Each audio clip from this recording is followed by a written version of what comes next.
kewajiban kita sebagai orang-orang yang syakirin dan sabirin sehingga mendapatkan ridha Allah Subhanahu wa taala. Melanjutkan kajian kita Al-Adabul Mufrad, Abwaab Birrul Walidain. Terakhir kita bahas bab 12 mengenai larangan memintakan ampunan untuk orang yang jelas-jelas kafir dan musyrik, meskipun orang tua kita sendiri. Kita lanjutkan bab 13, bab birrul walid al-musyrik, bab berbuat baik kepada orang tua yang musyrik. Berbuat baik kepada orang tua yang musyrik. Untuk memohonkan ampunan tidak boleh, tetapi berbuat baik yang lain adalah diperintahkan. Ini semuanya menunjukkan bahwasanya hak orang tua itu di bawah hak Allah. Tentu saja jauh di bawah hak Allah, dan Allah lah yang memberi hak kepada orang tua. Karena itu tidak boleh demi birrul walidain kemudian melanggar haknya Allah. Harus hak Allah di atas segala yang memiliki hak. Bab berbuat baik kepada orang tua yang musyrik. Hadis nomor 24. An Sa'd bin Abi Waqqas qala nazalat fiyya arba'u ayatin min kitabillahi ta'ala. Kanat ummi halafat alla ta'kula wa la tasraba hatta ufariqa Muhammadan sallallahu alaihi wasallam. Fa anzalallahu azza wa jalla wa in jahadaka ala an tushrika bima laysa laka bihi ilmun fala tuti'huma wa sahibuhuma fid dunya ma'rufa. Wa thaniyah inni kuntu akhadtu sayfan a'jabani فقلت يا رسول الله هب لي هذا فنزلت يسألونك عن الأنفال قل الأنفال لله والرسول. والثالثة إني مرضت فأتاني رسول الله صلى الله عليه وسلم فقلت يا رسول الله إني أريد أن أقسم مالي أفأوصي بالنصف فقال لا فقلت الثلث أو الثلث فسكت فكان الثلث بعده جائزا. والرابعة إني شربت الخمر مع قوم من الأنصار فضرب رجل منهم أنفي بلحيي جمل فأتيت النبي صلى الله عليه وسلم فأنزل عز وجل تحريم الخمر. أنزل تحريم الخمر. Baik, Ikhwanuddin azakumullah. Hadis ini dari sangat agung sekali dari Sa'ad bin Abi Waqqas. Abu Waqqas kunyah bapaknya Sa'ad, namanya Malik. Karena itu kadang An Sa'd bin Malik. Malik tidak lain adalah Abi Waqqas, Abu Waqqas, Malik Abu Waqqas. An Sa'd bin Malik Abi Waqqas, dari Sa'ad bin Abi Waqqas. Ini termasuk sahabat yang utama, masuk Islam pertama melalui tangan Abu Bakar As-Siddiq radhiyallahu anhu. Jadi orang-orang yang pertama masuk Islam dan paling mudah masuk Islam. Ini termasuk disebut oleh Al-Quran sebagai ulul albab, orang-orang yang cerdas. Begitu mendengar Islam langsung terima, tidak sulit-sulit. Karena itu dia termasuk 10 dari sahabat yang dijamin masuk surga tanpa hisab. Dari Sa'ad bin Abi Waqqas radhiyallahu anhu, beliau berkata, bercerita tentang sebagian manaqibnya. Sebagian manaqib jamak dari manqabah, yaitu dari keutamaan-keutamaannya, sifat-sifat baiknya yang ada pada dirinya. Dia ceritakan. Ini bagian daripada tahadduts bin ni'mah, selain balaghul ilm, selain tablighul ilm, penyampaian ilmu atau hadis. nazalat fi ba'u ayat, telah turun fiya padaku arba'u ayatin 4 ayat Al-Quran. Min kitabillahi, dari Al-Quran, dari kitab Allah Subhanahu wa ta'ala. Yang pertama, kanat ummi halabat, ibu saya dulu, ibunya namanya Hamnah. Ibu saya Hamnah bersumpah Allah takula, untuk tidak makan, wala tasroba, dan tidak minum, hatta ufariqa Muhammadan, sampai saya mau meninggalkan Muhammad SAW, sampai saya murtad lagi, sampai saya keluar lagi dari Islam, kembali kepada agama masa lalu, agama jahiliyah. Jadi ini pertama kali yang dikenal dalam Islam, bukan orang Islam, artinya yang dikenal dalam sejarah umat Islam yang berhadapan dengan orang-orang kafir, yaitu mogok makan yang pertama kali dikenal. Mogok makan dan minum yang dilakukan oleh seorang wanita musyrikah, Hamnah. Waktu itu masih musyrik. Jadi ini termasuk sunnah jahiliyah, mogok makan itu sebenarnya, ya. Sunnah jahiliyah. Kenapa Hamnah mogok makan? Ini kan untuk maksa anaknya. Nah, kamu harus kembali ke agama kamu. Tinggalkan Muhammad, tinggalkan agama baru. Enggak, Bu. Kalau dipaksa, enggak mau juga dengan berbagai macam rayuan. Udahlah, kalau begitu saya mogok makan dan minum. Saya tidak akan mau makan sama sekali sampai saya mati. Kalau saya mati, apa keuntungannya? Kamu akan dihina oleh seluruh orang Arab. Mereka akan mengatakan qatila ummah, saat adalah pembunuh ibunya sendiri secara perlahan-lahan. Kan itu orang sekarang kan, kalau kenapa pemerintah takut kalau ada orang mogok makan? Ya karena nanti takut dibiarkan rakyatnya mati perlahan-lahan, gitu loh. Sisi negatifnya itu di situ yang ditakuti. Makanya bagus kalau ada orang mogok makan terus dibubarkan sama polisi itu bagus itu. Dan ngapain mogok makan? Itu adalah sama dengan bunuh diri. Jadi ibunya mau bunuh diri untuk memaksa anaknya murtad. Dan ibunya itu luar biasa, memang orang yang ya, punya prinsip yang sangat keras, punya prinsip yang luar biasa. Termasuk wanita yang berkepribadian lah. Dan nanti masuk Islam. Cuma ini kan proses. Bagaimana dia bertahan dengan prinsip jahiliyahnya, dan bagaimana anaknya orang keras ya keras, ya. Saat tidak kalah keras dari ibunya punya kepribadian, apalagi anaknya yang sudah masuk Islam. Akhirnya tidak saja dibiarkan sehari nggak makan, lemes loyo ibunya, nggak makan lagi, lemes lagi. Dibilang sama sama saat bersumpah demi Allah, ya ummah, wallahi lau anna laki mi'ata nafsin fa kharajat nafsan ma taraktu dini hada fa in syi'ti faquli wa in syi'ti la ta'kuli. Maknanya, I swear by Allah. Wah, betul ini maknanya ini, mother, that is you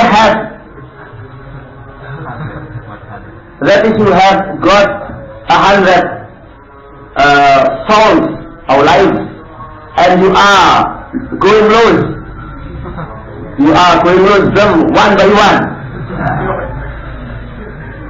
I will not change my religion. Katanya begitu. For that reason, if you eat or not, does not concern me. Gak peduli aku. Jadi wallahi demi Allah, ya ummah, hai ibuku, lau kanat laki mi'atu nafsi, seandainya kamu punya 100 nyawa, fa kharajat nafsan, kemudian keluar satu persatu nyawa itu, punya 100 nyawa, mati sampai 100 kali mati. Demi Allah saya tidak akan suci untuk keluar dari agama saya. Karena itu terserah Ibu mau makan nggak urusan. Luar biasa prinsipnya Sa'ad. Ini ketika menghadapi orang tua yang juga keras, tapi dalam masalah prinsip, dia ingin anaknya murtad, anaknya nggak mau. Jadi kerasnya Sa'ad ini persis mengambil gurunya Muhammad Rasulullah SAW. Ketika diajak kompromi, enggak, sumpahnya hampir mirip. Artinya ketegasannya, demi Allah, kalau mereka seandainya mampu menghadiahkan matahari di tangan kananku dan rembulan di tangan kiriku, dengan imbalan aku tidak boleh lagi berdakwah, tidak akan. Sampai Allah memenangkan agama ini atau saya mati karenanya. Jadi itu sumpahnya Rasul, sumpahnya sahabat di dalam memperjuangkan dan mempertahankan dinnya. Akhirnya apa? Akhirnya ibunya kalah. Ibunya halus makan. Ya, akhirnya ibunya makan, gak berani mati. Karena sudah diancam oleh anaknya, lebih keras anaknya. Karena itulah kemudian Allah menurunkan wa in jahadaka ala an tusyrika bi, kalau kedua orang tuamu memaksa kamu untuk berbuat agar kamu berbuat syirik kepadaku, ma laisa laka bi ilm, sesuatu yang kamu tidak punya ilmu tentangnya, fala tuti'huma, maka jangan kamu ikuti keduanya. Wa sahibhuma, akan tetap bergaul dengan baik di dunia ma'rufah, secara ma'ruf. Jadi ayat ini turun ya berkaitan dengan Sa'ad bin Abi Waqqas yang berjuang mempertahankan agamanya di hadapan ibunya. Kemudian yang kedua, jadi pelajaran penting untuk kita bagaimana kalau menghadapi orang tua. Ya, mulai dari sikap yang paling lunak sampai yang paling keras, tapi semuanya rasional, ada alasannya yang jelas, bukan hanya sikap pelawaran, tapi ada alasan keterangan yang berisi dakwah. Yang kedua, ini kuntu akhadtu saifa. Saya pernah mengambil sebilah pedang. Ajabani, yang mengagumkan saya. Ini dalam perang. Perang itu kan rampasan ditumpuk. Ada satu sebilah pedang yang sangat-sangat menarik minat Sa'ad, maka diambil oleh dia. Lalu saya tanya, ya Rasulullah, habli hadza, ya Rasulullah, berikan ini untuk saya. Fanazalat, maka turunlah ayat yas'alunaka 'anil anfal.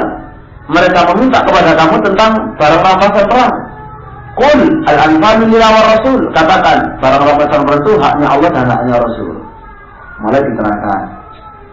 Jadi ayat ini, surat Al-Anfal ini turun berkaitan sebab Sa'ad bin Abi Waqqas yang bertanya dan meminta pedang dari tumpukan ghanimah, rampasan perang. Yang ketiga, ini maritu, saya sakit dan saya merasa mau mati, padahal setelah itu dia sehat. Nah, saya sakit, lalu saya dijenguk oleh Rasulullah SAW. Fakultu, ya Rasulullah, ini uridu an uqassima mali. Wahai Rasulullah, saya ingin membagi harta saya. Kata dia di hadis yang lain, ya Rasulullah, saya ini orang kaya raya. Saya nggak punya anak ahli waris, cuma seorang putri saja. Saya punya anak perempuan satu. Waktu sakitnya itu, dia ingin berwasiat, dia ingin, dan ini termasuk sunnah. Kalau sakit, ya kita harus siap-siap berwasiat. Saya ingin membagi harta saya. Apakah boleh? Apa usi bin nisi? Apakah boleh saya berwasiat dengan separuh harta saya? Kata Rasul, lah jangan. Lalu di hadis yang lain diceritakan, bagaimana kalau 2/3? Jangan. Bagaimana kalau 1/3? Rasul diam dan mengatakan, boleh. Wasulusu katsir, dan 1/3 itu kalau untuk wasiat sudah banyak itu. Sudah banyak. Maka maksimal harta yang boleh kita wasiatkan adalah 1/3 dari harta kita, harta orang yang mau mati. Fakana sulusu ba'da wujaidah, akhirnya setelah peristiwa saya itu 1/3 wasiat dari hartanya itu dibolehkan. Artinya ini termasuk diawali dari Sa'ad. dari permintaan Pak. Kemudian yang keempat, warabi'atu ini syaritul khamra. Saya dulu termasuk pada masa jahiliyah itu dia sudah termasuk orang minum khamr. Berbeda dengan Abu Bakar, Utsman yang tidak sama sekali mulai kecil, meskipun masyarakat jahiliyah. Tapi kalau saat dia termasuk dulu yang minum khamr. Ya. Syaritul khamra, saya minum khamr. Sampai masuk Islam tetap ketika khamr belum diharamkan, saya minum khamr. Sampai kemudian turun pelarangan khamr, mabuk ketika mau sholat, saya termasuk orang yang tidak minum kalau mau sholat. Tapi di tengah itu, tengah malam setelah sholat isya, nah di sanalah waktu sempit yang masih ada orang minum khamr. Saya ikut minum khamr. Syaritul khamra ma'a qaumin, bersama satu kaum minal ansori dari golongan kaum Ansor Madinah. Jadi ceritanya, kalau di dalam hadis Sahih Muslim, saya mendatangi sekelompok orang dari Ansor dan Muhajirin. Jadi ada kelompok Ansor, kelompok Muhajirin, orang dari Mekah, orang dari Madinah berkumpul. Nah, ketika saya lewat, mereka mempersilakan saya, menawarkan begini, saat kemari, kamu ayo makan-makan sama kita. Kamu akan kita kasih makan, kamu kita kasih minum khamr. Ini semuanya pada saat sebelum diharamkannya khamr. Saya mau, akhirnya saya mendatangi mereka.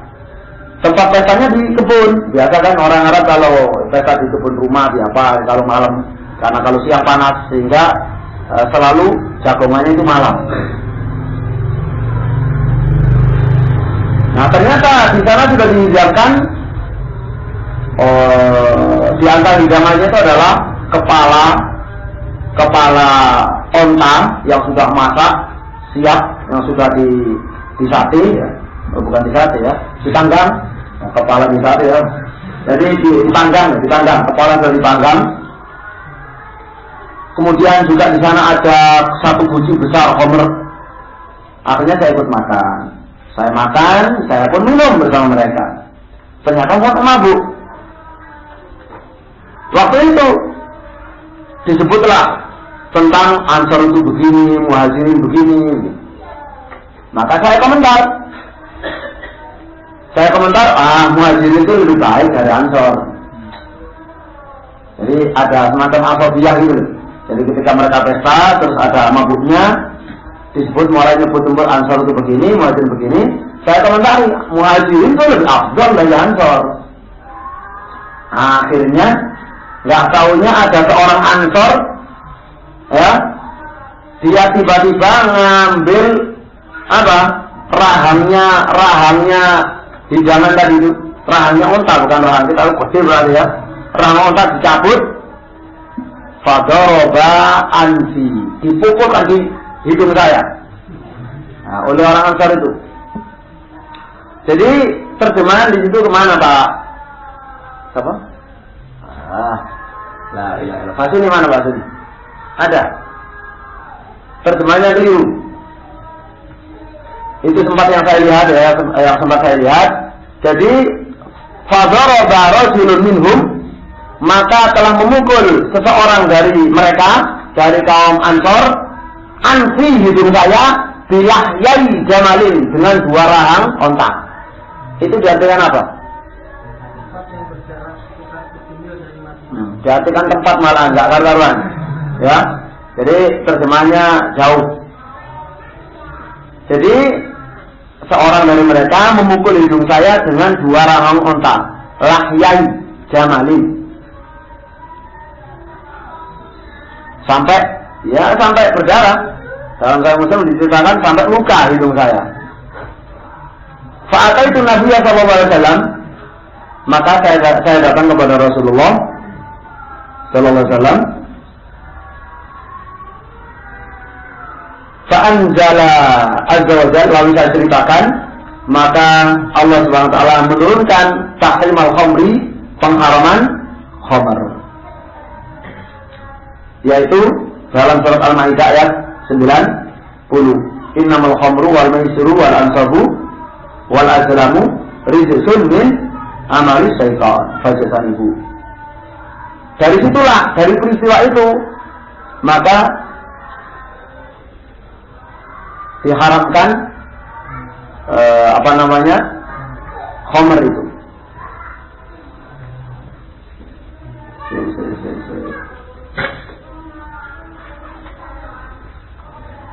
Saya agak ragu-ragu dari apakah jadi kan bertahap. Pertama kali diterangkan tentang wa ismu ma'akbar minal iman, yaitu diterangkan bahwasanya khamr tetap halal, cuma ya ada manfaatnya sedikit tapi madarnya lebih besar. Maka setelah turun itu khusus orang yang berakal saja yang tidak minum khamr, karena dikatakan manfaatnya lebih sedikit, tapi bukan pengharaman langsung saat itu. Terus, iya, setelah itu khamr masih boleh kan? Khamr boleh, betul. Kemudian orang ketika mabuk sholat ngimami. Ketika mabuk sholat ngimami baca surat Al-Kafirun. Mabuk kan ngeliang ya. Qul ya ayyuhal kafirun a'budu ma ta'budun. Gimana rusak kan? Aku menyembah apa yang kamu sembah, orang kafir. Jadi lahnya dibuang, karena mabuk. Kan mestinya la a'budu ma ta'budun. Ini lahnya dibuang, kayak orang liberalis sekarang. Ya, kayak orang pluralis sekarang. Itu plural itu bahasa jurus mabuk. Jadi bacanya a'budu ma ta'budun. Begitu tahu kejadian ini diapoi, akhirnya turun ayat la taqrabus sholata wa antum sukara. Maka haram minum khamr ketika mau sholat. Berarti masih boleh. Nah kalau ada berarti pada subuh zuhur, sebelum zuhur nggak mungkin minum khamr karena akan zuhur. Pada zuhur nggak mungkin karena akan asar. Maghrib bisa, satu-satunya waktu pada isya. Itu ceritanya. Nah akhirnya ini peristiwa ini yang terakhir pesta sampai muncul sampai saat berdarah-darah. Ini kasus berdarah ini kan. Akhirnya diturunkanlah surat Al-Maidah, itu surat terakhir. Maka dinasakh, dihapus semua hukum yang masih membolehkan khamr sebelumnya. Akhirnya fajatan ibu rizka. Jadi fajatan ibu. Jadi itu semuanya adalah rijs, khamr, judi, kemudian patung-patung, terus undian-undian nasib, ya. Itu semuanya adalah rijs, kotor, syirik, ya, kotor, perbuatan setan, maka jauhilah. Ini adalah pengharaman total tentang khamr.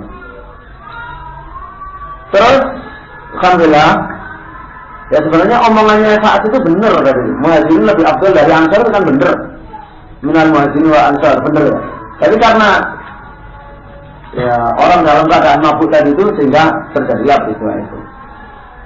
Itu salah satu bentuk madorotnya yang hakiki. Yang keempat, ini yang keempat ya. Berarti hadis dari Sa'ad bin Abi Waqqas telah selesai. Dan terjemahan Lahyai Jamal itu adalah sebuah tempat yang di luar Madinah yang berjarak 7 mil. Itu adalah sangat keliru, ya. Sangat salah paham di dalam menerjemahkannya. Hadis nomor 25 dari Asma binti Abi Bakar radhiyallahu anhu qalat atatni ummi rahibatan fi ahdi Nabi sallallahu alaihi wasallam fas'altu Nabiyya sallallahu alaihi wasallam afa asiluha qala na'am qala Ibnu Uyainah fa anzalallahu azza wa jalla fiha la yanhaakumullah 'anil ladzina lam yuqatilukum fid din. Surah Mumtahanah ayat 8. Ya, ayat 8. Dari Asma putri Abu Bakar radhiyallahu anha. Ini juga seorang wanita pejuang, betul-betul pejuang. Berani mati dan punya fadilah banyak. Termasuk ketika Nabi hijrah, Asma adalah orang yang banyak berjasa. Jadi keluarga Abu Bakar itu luar biasa. Bapaknya, anaknya, yang laki, yang putri, luar biasa. Perannya di dalam syiar Islam dan dakwah Islam. Atabni ummi, saya didatangi oleh ibu saya. Waktu itu ibunya masih musyrik. Waktu itu ibunya masih musyrik. Istrinya Abu Bakar itu.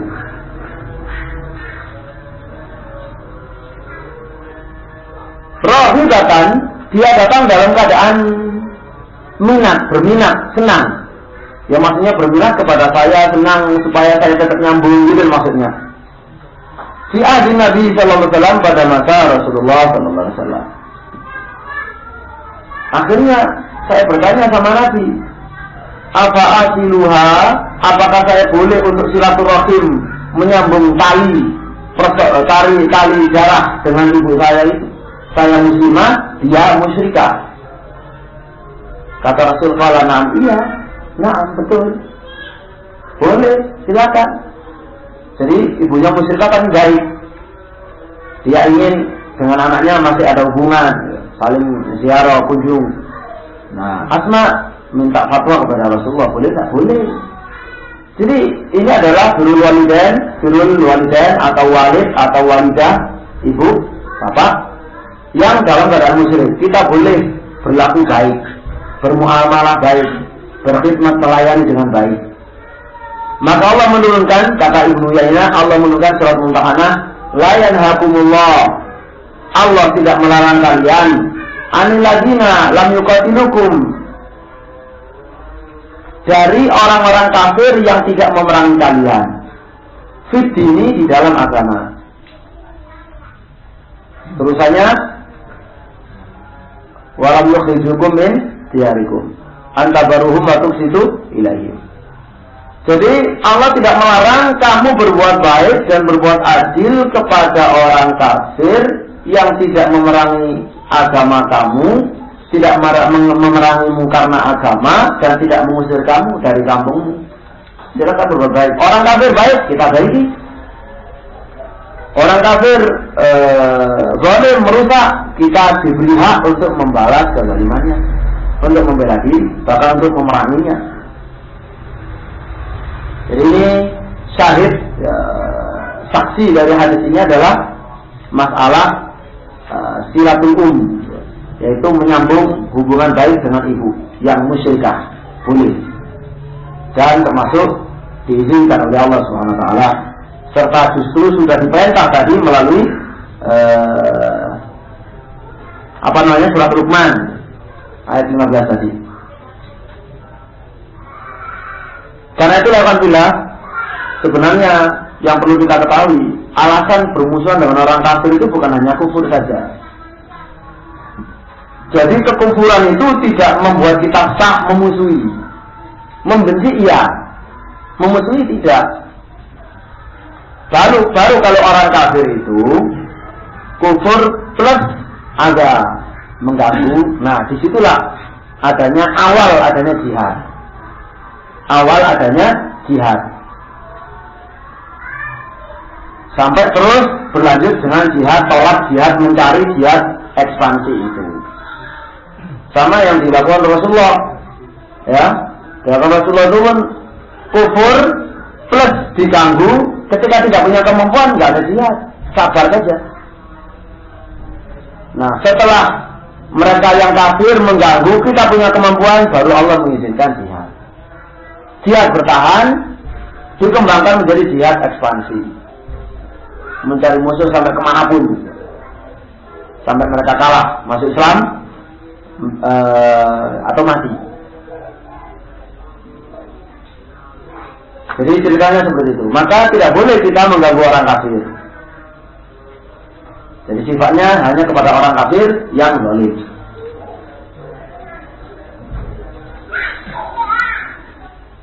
Nah, kapan kejadian ini peristiwa? Saya didatangi ibu saya waktu itu masih musyrikah, masih musyrik. Fi ahdi Nabi, di masa Nabi. Yang dimaksud di masa Nabi di sini ya di masa hidup Nabi, tapi tepatnya adalah ada pada kurun waktu antara perjanjian Hudaybiyah dengan Fathu Makkah. Jadi antara tahun 6 Hijriah sampai 8 Hijriah. Itu peristiwa Asma binti Abi Bakar ini. Kemudian hadis nomor 26 selanjutnya dari sahabat, ini terakhir, habis ini kita mungkin pertanyaan. An Ibnu Umar radhiyallahu anhu qala ra'a Umaru radhiyallahu anhu khullatan siyara'a tuba'u. Faqala ya Rasulullah ibta' hadhihi faldatha yaumal jumu'ati wa idza ja'akal wufudu qala innama yalbasu hadhihi man la khalaqa lah.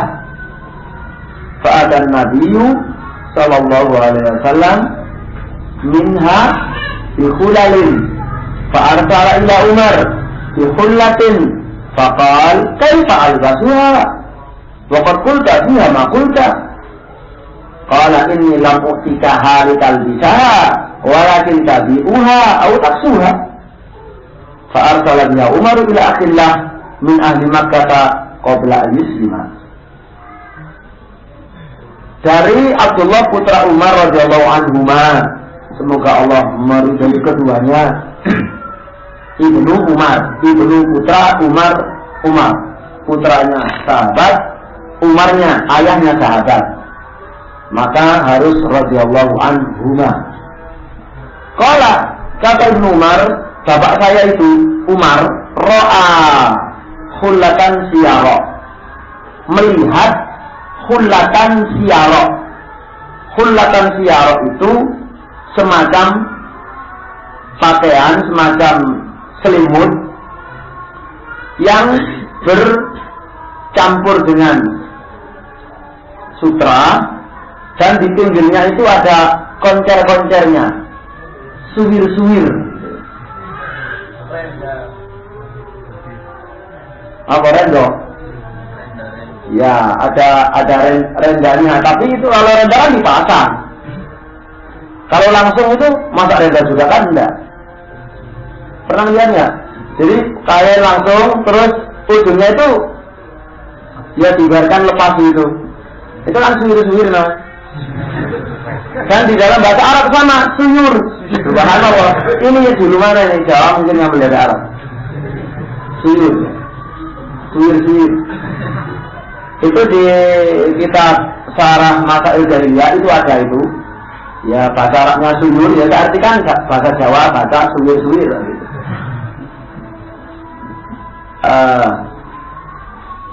Jadi melihat khullah itu pakaian semacam selimut, ya, siyara yang ada suyurnya itu, ada suyurnya, dan khullah ini kebetulan jenis yang bercampur dengan bahan sutra. Tuba'u yang dijual. Jadi ada penjual dagang lewat menjual dagangan itu, pakaian yang ada sutra, pakaian sutra, khullah. Maka Sayyidina Umar usul sama Rasulullah, ya Rasulullah, ibta hadhihi, wahai Rasulullah, ibta, belilah pakaian ini.